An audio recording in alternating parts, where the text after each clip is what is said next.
नमस्कार दोस्तों। आज हम इस वीडियो में डिस्कस करने वाले हैं जीव विज्ञान से संबंधित महत्वपूर्ण प्रश्नों को। यह हमारा प्रैक्टिस सेट नंबर 2 होगा दोस्तों। तो चलिए शुरू करते हैं। आज हम डिस्कस करेंगे महत्वपूर्ण प्रश्नों को। सबसे पहले बात करेंगे दोस्तों गोल्जी काय के बारे में। सबसे पहले देखेंगे कि गोल्जी काय की खोज किसने किया था। याद रखिएगा कि गोल्जी काय की खोज किए थे कैमिलियो गोल्जी ने। ठीक है, कैमिलियो गोल्जी ने गोल्जी काय की खोज किए थे। अगला है दोस्तों कि गोल्जी काय की क्रियात्मक इकाई को कहते हैं। याद रखिएगा कि गोल्जी काय के क्रियात्मक इकाई को क्या कहते हैं? सिस्टर्नी कहते हैं। क्या कहते हैं दोस्तों? सिस्टर्नी जो है ये गोल्जी काय की क्रियात्मक इकाई को कहते हैं। अगला दोस्तों, अगला सवाल देखेंगे हम लोग।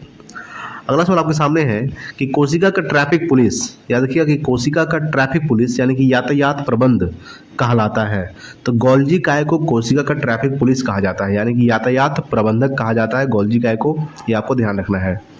अगला दोस्तों, गोल्जी काय का मुख्य कार्य क्या है? याद रखिएगा श्रवण जो है ये गोल्जी काय का मुख्य कार्य है। अगला दोस्तों कि कार्बोहाइड्रेट का संश्लेषण कौन किसके द्वारा होता है? तो गोल्जी काय के द्वारा होता है कार्बोहाइड्रेट का संश्लेषण। ठीक है, चलिए हम लोग अगला देखने वाले लाइसोसोम के बारे में। आइए देखते हैं लाइसोसोम का खोज किसने किया था दोस्तों। याद रखिएगा कि लाइसोसोम का खोज किए थे डी डुबे ने। कब किए थे? 1948 में किए थे। याद रखिएगा कि 1948 ईस्वी में डी डुबे ने लाइसोसोम का खोज किए थे। ये आपको ध्यान रखना है। अगला दोस्तों कि लाइसोसोम एक प्रकार का होता है। क्या होता है? एंजाइम होता है। याद रखिएगा कि लाइसोसोम एक प्रकार का एंजाइम होता है। अगला दोस्तों कि लाइसोसोम का मुख्य कार्य होता है दोस्तों, याद रखिएगा ब्रहा पदार्थों का भक्षण एवं पाचन करना। याद रखिएगा कि लाइसोसोम का जो मुख्य कार्य होता है ब्रहा पदार्थों का भक्षण करना एवं पाचन करना दोस्तों। ठीक है, अगला है कि आत्महत्या की थैली कहलाता है। लाइसोसोम को आत्महत्या की थैली कहा जाता है। बहुत इंपॉर्टेंट सवाल है, अक्सर एग्जाम में ये सवाल देखने को मिलता है दोस्तों कि आत्महत्या की थैली किसे कहा जाता है? लाइसोसोम को। अगला है कि कोशिका का एटम बम कहलाता है दोस्तों। तो लाइसोसोम को कोशिका का एटम बम कहा जाता है। ये आपको ध्यान रखना है कि कोशिका का एटम बम कहलाता है, लाइसोसोम को कोशिका का एटम बम कहा जाता है। चलिए अगला सवाल देखते हैं राइबोसोम के बारे में। ठीक है, किसके बारे में देखेंगे? राइबोसोम। सबसे पहले बात करेंगे कि राइबोसोम का खोज किसने किया था। याद रखिएगा कि राइबोसोम का खोज किए थे पैलेड ने। कब किए थे? 1953 में। ठीक है, 1953 में पैलेड ने राइबोसोम की खोज किए थे। अगला है कि राइबोसोम बने होते हैं आरएनए एवं प्रोटीन के बने होते हैं। याद रखिएगा कि राइबोसोम जो बने होते हैं दोस्तों ये आरएनए एवं प्रोटीन के बने होते हैं। आरएनए का फुल फॉर्म क्या होता है? Ribo nucleic acid. याद रखिएगा राइबो न्यूक्लिक एसिड ये आरएनए का फुल फॉर्म होता है। तो राइबोसोम बने होते हैं आरएनए एवं प्रोटीन के। अगला दोस्तों कि राइबोसोम का निर्माण होता है केंद्रिका द्वारा। याद रखिएगा कि राइबोसोम का जो निर्माण होता है किसके द्वारा होता है? केंद्रिका के द्वारा राइबोसोम का निर्माण किया जाता है। अगला है कि राइबोसोम दो प्रकार के होते हैं, 70S राइबोसोम और 80S राइबोसोम। याद रखिएगा 70S राइबोसोम एवं 80S राइबोसोम। राइबोसोम के दो प्रकार के होते हैं, 70S राइबोसोम, 80S राइबोसोम। ठीक है, देखिए प्रोकैरियोटिक में पाए जाते हैं 70S राइबोसोम। आपको बताएं कोशिका दो प्रकार की होती है, प्रोकैरियोटिक कोशिका और यूकैरियोटिक कोशिका। तो प्रोकैरियोटिक कोशिका में पाए जाते हैं 70S राइबोसोम। ठीक है, ये आपको ध्यान रखना है कि प्रोकैरियोटिक में पाए जाते हैं 70S राइबोसोम और यूकैरियोटिक में क्या पाए जाते हैं? 80S ribosome. ठीक है, 80S राइबोसोम यूकैरियोटिक में पाए जाते हैं। अगला है कि प्रोटीन का संश्लेषण होता है राइबोसोम द्वारा। याद रखिएगा कि प्रोटीन का जो संश्लेषण होता है किसके द्वारा दोस्तों? राइबोसोम द्वारा प्रोटीन का संश्लेषण होता है। अगला है प्रोटीन की फैक्ट्री कहलाता है। राइबोसोम को प्रोटीन की फैक्ट्री कहा जाता है। ये आपको ध्यान रखना है। अगला देखेंगे दोस्तों हम लोग लवक के बारे में। आइए देखते हैं। सबसे पहला सवाल है कि लवक पाया जाता है किसमें? तो पादप में। याद रखिएगा कि लवक को इंग्लिश में प्लास्टिड कहते हैं। लवक पाया जाता है किसमें दोस्तों? तो पादप में पाया जाता है। याद रखिएगा कि लवक पादप में पाया जाता है। अगला है कि लवक तीन प्रकार के होते हैं। कौन कौन सा? अवर्णी लवक जिसको इंग्लिश में ल्यूकोप्लास्ट बोलते हैं, वर्णी लवक जिसको इंग्लिश में क्रोमोप्लास्ट बोलते हैं, हरित लवक तीसरा क्रोलोप्लास्ट बोलते हैं इंग्लिश में। ठीक है, तो लवक तीन प्रकार के होते हैं। पहला अवर्णी लवक ल्यूकोप्लास्ट, दूसरा वर्णी लवक क्रोमोप्लास्ट। ठीक है, तीसरा हरित लवक क्लोरोप्लास्ट। ठीक है, ये आपको ध्यान रखना है। लवक तीन प्रकार के होते हैं। अगला है अवर्णी लवक मुख्यतः पाए जाते हैं तो जड़ों की कोशिकाओं में। याद रखिएगा अवर्णी लवक जो है दोस्तों कहाँ पाए जाते हैं? तो जड़ों की कोशिकाओं में अवर्णी लवक पाए जाते हैं दोस्तों। ठीक है, देखिए फूलों और बीजों को आकर्षक, याद रखिएगा कि फूलों और बीजों को आकर्षक रंग प्रदान करता है कौन दोस्तों? क्रोमोप्लास्ट, याद रखिएगा। क्रोमोप्लास्ट क्या करता है, तो फूलों और बीजों को आकर्षक रंग प्रदान करता है, ठीक है। पौधों के पत्तियों का रंग हरा होता है किसके द्वारा, हरित लवक के द्वारा, यानी कि क्लोरोप्लास्ट के कारण, याद रखिएगा। क्लोरोप्लास्ट के कारण, हरित लवक के कारण पौधों के पत्तियों का रंग हरा होता है। अगला है, पत्तियों का रंग पीला होता है दोस्तों कैरोटीन के निर्माण के कारण, याद रखिएगा। कैरोटीन के निर्माण के कारण पत्तियों का रंग जो रंग होता है वो पीला होता है, ये आपको ध्यान रखना है, ठीक है। चलिए नेक्स्ट देखते हैं अगला। अगला आपके सामने है कि पर्णहरित, जिसको क्लोरोफिल बोलते हैं, में उपस्थित मुख्यतः धातु है मैग्नीशियम। ये बहुत इंपॉर्टेंट है, VVI क्वेश्चन है दोस्तों, याद रखिएगा। सवाल क्या है दोस्तों, सवाल है कि पर्णहरित यानी कि क्लोरोफिल में उपस्थित मुख्यतः धातु कौन सा है दोस्तों, मैग्नीशियम। मैग्नीशियम का संकेत होता है Mg, ठीक है, याद रखिएगा। परमाणु संख्या क्या होता है, 12 होता है, ठीक है, मैग्नीशियम का। अगला है कि प्रकाश संश्लेषण में सहायता करता है, हरित लवक सहायता करता है, याद रखिएगा कि प्रकाश संश्लेषण में सहायता करता है हरित लवक, क्लोरोप्लास्ट, ठीक है। अगला है कि कोशिका का रसोई घर कहा जाता है, हरित लवक को कहा जाता है, याद रखिएगा कि हरित लवक को कोशिका का रसोई घर कहा जाता है दोस्तों। चलिए अगला सवाल देखते हैं। अगला सवाल देखेंगे दोस्तों हम लोग यहाँ पे देखने वाले अगला सवाल, आइए देखते हैं। अगला सवाल दोस्तों आपके सामने कि टमाटर में लाल रंग का कारण है, याद रखिएगा कि टमाटर में लाल रंग का कारण है, यानी टमाटर लाल रंग होता है किसके कारण होता है, तो याद रखिएगा लाइकोपीन के कारण होता है। टमाटर जो लाल होता है ये लाइकोपीन के कारण होता है। अगला है दोस्तों कि हल्दी में पीला रंग का कारण है, याद रखिएगा जैंथोफिल, यानी कि हल्दी जो है पीला रंग जैंथोफिल के कारण होता है। अगला है दोस्तों कि पपीता में पीला रंग का कारण है, याद रखिएगा कैरिका जैथिन, यानी पपीता जो पीला होता है ये किसके कारण होता है, कैरिका जैथिन के कारण। अगला है कि सेब में लाल रंग का कारण है एंथोसाइनिन, याद रखिएगा कि सेब जो लाल हो जाता है किसके कारण होता है, एंथोसाइनिन के द्वारा होता है। अगला है दोस्तों कि मिर्च में लाल रंग का कारण है कैप्सेथिन, याद रखिएगा कैप्सेथिन जो है ये मिर्च में लाल रंग का कारण है, यानी मिर्च लाल हो जाता है किसके कारण, तो कैप्सेथिन के कारण, याद रखिएगा। अगला है कि गाजर में कौन सा वर्णक होता है दोस्तों, यानी कि गाजर में कौन सा वर्णक होता है, तो गाजर में होता है कैरोटीन, ये आपको ध्यान रखना है। अगला हम लोग देखेंगे केंद्रक देखेंगे, रसधानी देखेंगे दोस्तों, और तारककाय देखेंगे, ठीक है। आइए सबसे पहले केंद्रक देखते हैं। केंद्रक जिसको इंग्लिश में क्या बोलते हैं, न्यूक्लियस, ठीक है। केंद्रक का खोज किसने किया था, तो रॉबर्ट ब्राउन ने किया था। बहुत इंपॉर्टेंट सवाल है, केंद्रक का खोज किसने किया था, रॉबर्ट ब्राउन ने 1831 में किया था, याद रखिएगा कि केंद्रक का खोज किया था रॉबर्ट ब्राउन ने 1831 में। अगला है कि कोशिका प्रबंधक का कार्य करता है कौन दोस्तों, तो केंद्रक, ठीक है। केंद्रक जो है ये कोशिका प्रबंधक का कार्य करता है, ये आपको ध्यान रखना है। चलिए नेक्स्ट देखते हैं अगला सवाल। अगला है कोशिका का दिमाग कहलाता है, याद रखिएगा कोशिका का दिमाग किसको कहा जाता है, केंद्रक को कोशिका का दिमाग कहा जाता है। अगला है केंद्रक का मुख्य भाग होता है दोस्तों क्रोमैटिन, ठीक है। क्रोमैटिन जो है केंद्रक का मुख्य भाग होता है। अगला है क्रोमैटिन बना होता है प्रोटीन, हिस्टोन व डीएनए का, याद रखिएगा क्रोमैटिन किसका बना होता है दोस्तों, प्रोटीन, हिस्टोन व डीएनए। डीएनए का फॉर्म क्या होता है, डीऑक्सीराइबो न्यूक्लिक एसिड, याद रखिएगा डीऑक्सीराइबो न्यूक्लिक एसिड ये डीएनए का फुल फॉर्म होता है। तो क्रोमैटिन बना होता है प्रोटीन, हिस्टोन एवं डीएनए का। अगला है कोशिका के निर्जीव रचना है दोस्तों रसधानी, याद रखिएगा कि कोशिका के निर्जीव रचना है रसधानी।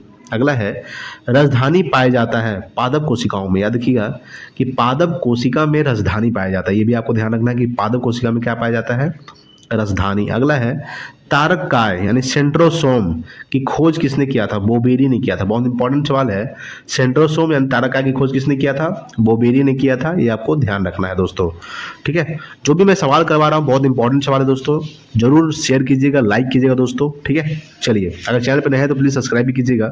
अगला है कि तारककाय पाया जाता है जंतु कोशिका में पाया जाता है, याद रखिएगा तारककाय किसमें पाया जाता है, जंतु कोशिका में। हम लोग देखने वाले कोशिका विभाजन, ठीक है। अगला है कि केंद्रक विभाजन की क्रिया कहलाती है कैरियोकाइनेसिस, याद रखिएगा कैरियोकाइनेसिस जो है ये केंद्रक विभाजन की क्रिया कहलाती है, ठीक है। अगला देखेंगे हम लोग। अगला दोस्तों समसूत्री विभाजन होता है, ठीक है, याद रखिएगा कि समसूत्री विभाजन मिटोसिस होता है दोस्तों किसमें, कायिक कोशिकाओं में होता है, याद रखिएगा कि कायिक कोशिकाओं में समसूत्री विभाजन होता है, ठीक है। अगला है कि अर्धसूत्री विभाजन होता है लैंगिक कोशिकाओं में होता है, ठीक है, लैंगिक कोशिकाओं में होता है अर्धसूत्री विभाजन, ठीक है, जिसको इंग्लिश में क्या बोलते हैं, मियोसिस। और समसूत्री विभाजन को इंग्लिश में क्या बोलते हैं? मिटोसिस। ठीक है, तो समसूत्री विभाजन होता है कायिक कोशिकाओं में, अर्धसूत्री विभाजन होता है लैंगिक कोशिकाओं में। ठीक है, अगला है कि असूत्री विभाजन होता है दोस्तों जीवाणुओं में। याद रखिएगा कि जीवाणुओं में असूत्री विभाजन होता है। अगला है कि समसूत्री विभाजन की खोज किसने किया था? वाल्टर फ्लेमिंग ने किया था। याद रखिएगा, वाल्टर फ्लेमिंग ने समसूत्री विभाजन का खोज किए थे, ये आपको ध्यान रखना है। चलिए अगला सवाल देखते हैं। अगला सवाल दोस्तों आपके सामने कि अर्धसूत्री विभाजन की खोज किसने किया था? तो अर्धसूत्री विभाजन की जो खोज किए थे ये फार्मर व मोरे ने किए थे। ठीक है, किसने किए थे? फार्मर व मोरे ने अर्धसूत्री विभाजन की खोज किए थे। अब लोग देखने वाले जैव विकास। ठीक है, देखिए दोस्तों, प्राकृतिक वर्ण का सिद्धांत दिया था, किसने दिया था? डार्विन ने दिया था, ये आपको ध्यान रखना है। डार्विन ने प्राकृतिक वर्ण का सिद्धांत दिए थे। अगला है कि उत्परिवर्तन का सिद्धांत दिया था होर्गो डी ब्रिज ने दिया था। याद रखिएगा, होर्गो डी ब्रिज ने उत्परिवर्तन का सिद्धांत दिए थे। ठीक है, चलिए नेक्स्ट देखते हैं। नेचुरल सिलेक्शन यानी कि प्राकृतिक चयन, नेचुरल सिलेक्शन प्राकृतिक चयन का सिद्धांत दिया था डार्विन ने दिया था। किसने दिया था? किसने दिया था? डार्विन ने नेचुरल सिलेक्शन का सिद्धांत दिए थे, प्राकृतिक चयन। अगला है कि विकास के सिद्धांत का प्रतिपादक कौन है दोस्तों? याद रखिएगा डार्विन। डार्विन जो है विकास के सिद्धांत के प्रतिपादक है। ये भी इम्पोर्टेंट सवाल है, बीबीआई है, ये भी थोड़ा सा ध्यान दीजिएगा कि क्या है दोस्तों, ये है कि विकास के सिद्धांत का प्रतिपादक डार्विन। ठीक है, अगला है अनुवांशिकी। क्या देखेंगे दोस्तों हम लोग? अनुवांशिकी के बारे में देखेंगे। चलिए देखते हैं। सबसे पहला सवाल है दोस्तों आपके सामने कि आनुवंशिकी का पिता या जनक कहा जाता है? तो ग्रेगरी जॉन मेंडल को। याद रखिएगा, ग्रेगरी जॉन मेंडल को आनुवंशिकी का पिता या जनक कहा जाता है। अगला है कि आनुवंशिकी संबंधी प्रयोग के लिए मेंडल ने किस पौधे का चुनाव किया था? तो मटर के पौधे का चुनाव किया था। याद रखिएगा कि आनुवंशिकी संबंधी प्रयोग के लिए मेंडल ने किस पौधे का चुनाव किया था? मटर के पौधे का चुनाव किए थे। अगला है कि आनुवंशिकता के विज्ञान को आनुवंशिकी कहा जाता था? डब्ल्यू वाटसन ने। किसने कहा था? डब्ल्यू वाटसन ने क्या कहा था? आनुवंशिकी कहा था दोस्तों। आनुवंशिकता के विज्ञान को आनुवंशिकी यानी कि जेनेटिक्स कहा था। किसने कहा था? डब्ल्यू वाटसन ने कहा था। ठीक है, चलिए नेक्स्ट देखेंगे अगला सवाल। अगला सवाल आपके सामने दोस्तों कि जेनेटिक शब्द का सर्वप्रथम प्रयोग किया था डब्ल्यू वाटसन ने किया था 1905 में। याद रखिएगा कि जेनेटिक शब्द का सर्वप्रथम प्रयोग किसने किया था? डब्ल्यू वाटसन ने 1905 में किए थे। आनुवंशिकी उत्परिवर्तन होता है दोस्तों क्रोमोसोम में होता है। किसमें होता है? क्रोमोसोम में आनुवंशिकी उत्परिवर्तन होता है। ठीक है, चलिए अगला सवाल देखेंगे हम लोग दोस्तों। आइए देखते हैं अगला सवाल। अगला सवाल आपके सामने है दोस्तों। अगला सवाल कह रहा है कि आनुवंशिकी की मूल इकाई है। याद रखिएगा कि आनुवंशिकता की मूल इकाई है दोस्तों जीन। जीन जो है ये आनुवंशिकता की मूल इकाई है। जीन शब्द का प्रयोग सर्वप्रथम किया था तो विल्हेम जोहानसन ने किए थे, 1909 में किए थे। याद रखिएगा कि 1909 में विल्हेम जोहानसन ने जीन शब्द का प्रयोग सर्वप्रथम किए थे। अगला है कि जीन अस्तित्व होते हैं गुणसूत्रों में होते हैं। किसमें होते हैं? गुणसूत्रों में जीन अवस्थित होते हैं दोस्तों। याद रखिएगा जीन अवस्थित होते हैं गुणसूत्रों में। अगला है एक जीन एक एंजाइम सिद्धांत को प्रतिपादित किया था तो बीडल एवं टाइटन ने किए थे। याद रखिएगा बीडल एवं टाइटन ने एक जीन एक एंजाइम सिद्धांत का प्रतिपादित किए थे। चलिए अगला सवाल देखेंगे। अगला सवाल आपके सामने दोस्तों गैमीट की शुद्धता के नियम का प्रतिपादन किया था तो मेंडल ने किया था। याद रखिएगा कि गैमीट के शुद्धता के नियम का प्रतिपादन किया था मेंडल ने। अगला है कि जीवन की उत्पत्ति हुई थी प्री कैम्ब्रियन काल में। याद रखिएगा प्री कैम्ब्रियन काल में जीवन की उत्पत्ति हुई थी। गुणसूत्र या क्रोमोसोम देखने वाले हम लोग अगला। ठीक है, आइए देखते हैं सबसे पहला सवाल गुणसूत्र या क्रोमोसोम का। सबसे पहला सवाल है कि आनुवंशिक गुणों का वाहक होता है दोस्तों गुणसूत्र। याद रखिएगा कि आनुवंशिक गुणों का वाहक कौन होता है? गुणसूत्र जो होता है ये आनुवंशिक गुणों का वाहक होता है। अगला है गुणसूत्र या क्रोमोसोम की खोज किसने किया था? तो स्ट्रासबर्गर ने किया था, 1875 में किया था। ठीक है, 1875 में स्ट्रासबर्गर ने गुणसूत्र या क्रोमोसोम की खोज किए थे। अगला है क्रोमोसोम गुणसूत्र शब्द का नामकरण या सर्वप्रथम प्रयोग किया था वाल्डेयर ने 1888 में किया था। याद रखिएगा क्रोमोसोम या फिर जिसको बोलते हैं गुणसूत्र शब्द का नामकरण या सर्वप्रथम प्रयोग किया था किसने किया था? वाल्डेयर ने 1888 में। अगला दोस्तों कि गुणसूत्रों का निर्माण होता है। याद रखिएगा कि गुणसूत्रों का जो निर्माण होता है ये क्रोमैटिन नामक पदार्थ से होता है। किससे होता है? क्रोमेटिन नामक पदार्थ से गुणसूत्रों का निर्माण होता है, ये आपको ध्यान देना है। ठीक है, अगला है कि मनुष्यों तथा जंतुओं में लिंग निर्धारित होती है गुणसूत्रों के द्वारा होती है। दोस्तों याद रखिएगा कि गुणसूत्रों के द्वारा ही मनुष्यों तथा जंतुओं में लिंग निर्धारित किया जाता है।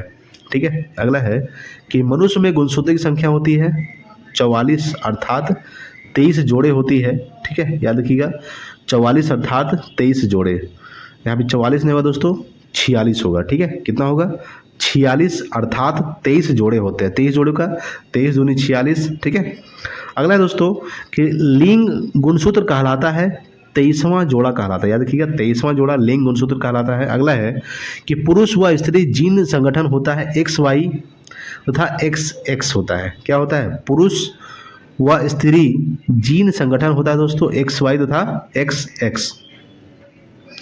अगला दोस्तों कि पुरुष में 23वां जोड़ा गुणसूत्र होता है XY होता है। याद रखिएगा कि पुरुष में 23वां जोड़ा गुणसूत्र होता है दोस्तों XY होता है। अगला है कि महिला में 23वां जोड़ा गुणसूत्र होता है XX होता है दोस्तों। ठीक है, चलिए नेक्स्ट देखते हैं अगला सवाल। अगला सवाल दोस्तों आपके सामने कि मानव में बच्चे का लिंग निर्धारित होता है पिता के गुणसूत्र से XY द्वारा होता है। ठीक है दोस्तों, याद रखिएगा कि मानव में जो बच्चे का लिंग निर्धारित होता है पिता के गुणसूत्र XY द्वारा होता है। अगला है एक लड़का अपने पिता से विरासत में गुणसूत्र प्राप्त करता है तो 22 + Y। ठीक है, यानी एक लड़का अपने पिता से विरासत में गुणसूत्र प्राप्त करता है, क्या प्राप्त करता है, 22 + Y। अगला है दोस्तों न्यूक्लिक अम्ल। आइए देखते हैं न्यूक्लिक अम्ल से संबंधित महत्वपूर्ण प्रश्नों को।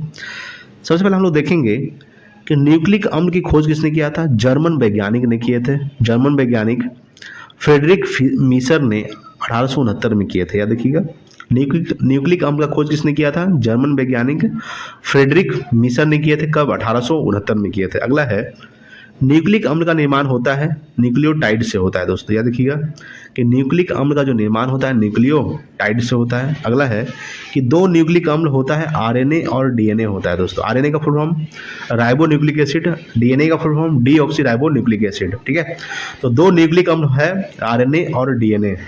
RNA का पूर्ण रूप होता है राइबो न्यूक्लिक एसिड। ठीक है, चलिए नेक्स्ट देखते हैं अगला। तो DNA का क्या होता है दोस्तों, DNA का होता है डीऑक्सीराइबो न्यूक्लिक एसिड। अगला है कि DNA का डबल हेलिक्स मॉडल दिया था दोस्तों वाटसन एवं क्रिक ने दिया था। याद रखिएगा DNA का डबल हेलिक्स मॉडल दिया था वाटसन एवं क्रिक ने 1953 में दिया था। VVI क्वेश्चन है दोस्तों ये वाला। ठीक है, कि DNA का डबल हेलिक्स मॉडल किसने दिया था, वाटसन एवं क्रिक ने दिया था। अगला है वाटसन व क्रिक को नोबेल पुरस्कार मिला था 1962 में मिला था। याद रखिएगा 1962 में वाटसन एवं क्रिक को नोबेल पुरस्कार दिया गया था। अगला है कि DNA संश्लेषण का प्रतिपादन किया कॉर्नवर्ग ने किया था। याद रखिएगा कि DNA संश्लेषण का प्रतिपादन किया था कॉर्नवर्ग ने किया था। ठीक है, चलिए अगला सवाल देखते हैं। DNA होता है दोस्तों, क्या होता है, DNA होता है एक आनुवांशिक पदार्थ होता है दोस्तों। ठीक है, ध्यान रखिएगा कि DNA होता है एक आनुवांशिक पदार्थ। अगला है कि DNA का मुख्य कार्य क्या है दोस्तों, प्रोटीन संश्लेषण को नियंत्रित करना तथा आनुवांशिक क्रियाओं का संचालन करना। याद रखिएगा DNA का मुख्य कार्य क्या है, तो प्रोटीन संश्लेषण का नियंत्रित करना एवं आनुवांशिक क्रियाओं का संचालन करना, ये DNA का मुख्य कार्य है दोस्तों। ठीक है, तो दोस्तों आज के लिए इतना ही, मिलते हैं अगले वीडियो में। तब तक के लिए जय हिंद, वंदे मातरम।